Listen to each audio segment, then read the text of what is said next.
Hi friends, welcome to K P recipes. ನಾನಿವತ್ತು ಬಾಳೆ ದಿಂಡಿನ ಪಲ್ಯ ಮತ್ತು ಸಾಂಬಾರನ್ನ ಮಾಡ್ತಾಯಿದ್ದೀನಿ. ಫ್ರೆಂಡ್ಸ್, ಇದನ್ನು ಕಿಡ್ನಿ ಸ್ಟೋನ್ ಇರೋರು ತಿಂತಾ ಬಂದರೆ ಕಿಡ್ನಿ ಸ್ಟೋನ್ ಕರಗ್ತಾ ಬರುತ್ತೆ. ಬನ್ನಿ ಇದನ್ನು ಹೇಗೆ ಮಾಡೋದು ಅಂತ ನೋಡ್ಕೊಂಬರೋಣ. ಮೊದಲು ನಾನಿಲ್ಲಿ ಹುರುಳಿಕಾಳನ್ನ ಬೇಯಕ್ಕಿಡ್ತಾ ಇದ್ದೀನಿ. ಒಂದು ಬಟ್ಲಷ್ಟು ಹುರುಳಿಕಾಳನ್ನ ತೊಗೊಂಡು ಕುಕ್ಕರಲ್ಲಿ ಹಾಕಿ 2 ವಿಷಲ್ ಹಾಕಿಸ್ಕೊಳ್ಳೋಣ.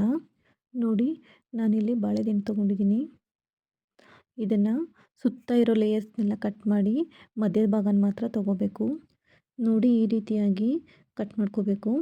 ಕಟ್ ಮಾಡಿಕೊಂಡು ಸುತ್ತ ಲೇಯರ್ಸ್ ಇದ್ದರೆ ಅದನ್ನೆಲ್ಲ ತೆಗೆದು ಮಧ್ಯದ ಭಾಗ ಮಾತ್ರ ಕಟ್ ಮಾಡ್ಕೋಬೇಕು.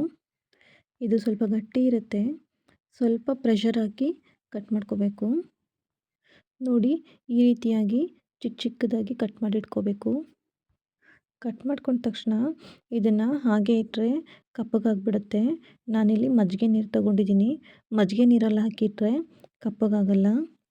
ನೋಡಿ, ನಾನಿಲ್ಲಿ ಆ ರೀತಿ ರೌಂಡ್ ಶೇಪಲ್ಲಿ ಬೇಕಾದ್ರೂ ಕಟ್ ಮಾಡ್ಕೋಬೋದು, ಇಲ್ಲ ಈ ಥರ ಉದ್ದುದ್ದದಾಗಿ ಒಂದೇ ಸಲ ಬೇಗ ಆಗುತ್ತೆ. ಸ್ವಲ್ಪ ಬೇಗ ಕಟ್ ಮಾಡ್ಕೋಬೇಕು ಅಂತ ಹೇಳಿದ್ರೆ ಈ ಥರ ಉದ್ದುದ್ದವಾಗಿ ಕಟ್ ಮಾಡಿಟ್ಕೊಂಡ್ರೆ ಬೇಗ ಆಗುತ್ತೆ.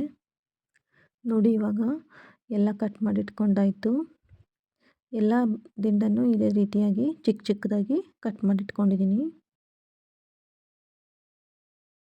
ಇವಾಗ ನಾನು ಮಜ್ಜಿಗೆ ನೀರಲ್ಲಿ ಹಾಕಿಟ್ಟಿರೋ ಬಾಳೆ ದಿಂಡೊಳಗಿಂದ ನಾರು ತೆಗಿತಾ ಇದ್ದೀನಿ. ಇದರೊಳಗಡೆ ಫ್ರೆಂಡ್ಸ್ ನಾರು ಥರ ಬಂದಿರುತ್ತೆ. ಬಾಳೆ ದಿಂಡು ಕಟ್ ಮಾಡಿದಾಗ ಒಂಥರ ಲೇಯರ್ ಥರ ಬಂದಿರುತ್ತೆ. ಅದನ್ನೆಲ್ಲ ತೆಗಿಬೇಕು. ನೀವು ಒಂದು ಕಡ್ಡಿ ಏನಾದರೂ ತೊಗೊಂಡು ಮಜ್ಜಿಗೆಯಲ್ಲಿ ಹಾಕಿ ತಿರುಗಿಸ್ತಾ ಬಂದರೆ ಈ ರೀತಿಯಾಗಿ ನಾರು ಓಪನ್ ಆಗುತ್ತೆ. ನೋಡಿ, ಇವಾಗ ನಾನು ತೋರಿಸ್ತಾ ಇದ್ದೀನಿ ಹೇಗೆ ಬರ್ತಾ ಇದೆ ಅಂತೇಳಿ. ನಾನು ಕಡ್ಡಿ ಉಪಯೋಗಿಸ್ತಾ ಇಲ್ಲ, ಚಾಕಲ್ಲೇ ತೆಗಿತಾ ಇದ್ದೀನಿ. ನೋಡಿ, ಚಾಕಲ್ಲೇ ಬರ್ತಾ ಇದೆ. ಇದನ್ನು ತೆಗಿಲಿಲ್ಲ ಅಂತ ಹೇಳಿದ್ರೆ ಪಲ್ಯ ಮಾಡಿದಾಗ ನಾರು ಥರ ಸಿಕ್ಕುತ್ತೆ.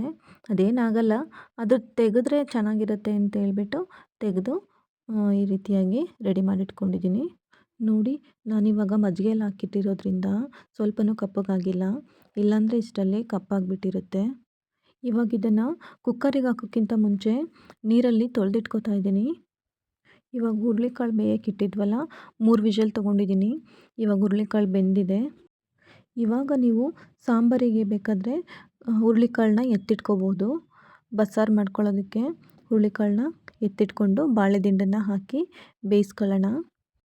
ನೋಡಿ, ಇವಾಗ ನಾನು ಬಾಳೆ ದಿಂಡನ್ನೆಲ್ಲ ಮತ್ತೆ ಕುಕ್ಕರಲ್ಲಿ ಹಾಕ್ಕೊಂಡು ಇನ್ನೂ 1 ವಿಷಲ್ಲು ತೊಗೋತಾ ಇದ್ದೀನಿ. ಇನ್ನು 1 ವಿಷಲ್ ಹೊಡೆದ್ರೆ ಸಾಕು, ಬೇಯುತ್ತೆ. ಇದು ತುಂಬ ಏನು ಬೇಯಿಸಬೇಕು ಅಂತೇನಿಲ್ಲ.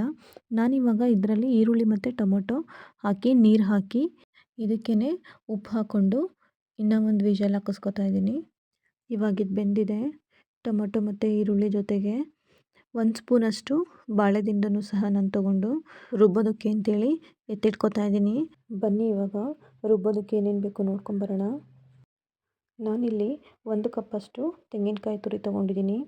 ಬೇಯಿಸಿರೋ ಟೊಮೊಟೊ ಮತ್ತು ಈರುಳ್ಳಿ ತೊಗೊಂಡಿದ್ದೀನಿ. ಹುಣಸೆಹಣ್ಣು, ಕೊತ್ತಂಬರಿ ಮತ್ತು ಖಾರದ ಪುಡಿ ಹಾಕ್ಕೋತಾ ಇದ್ದೀನಿ. ಕಾಳುಮೆಣಸು, ಜೀರಿಗೆ, ಹಾಗೆ ಎತ್ತಿಟ್ಕೊಂಡಿರೋ ಹುರುಳಿಕಾಳು ಮತ್ತು ಬಾಳೆದಿಂಡನ್ನು ಹಾಕಿ ರುಬ್ಕೊಂಡು ಬಂದಿದ್ದೀನಿ.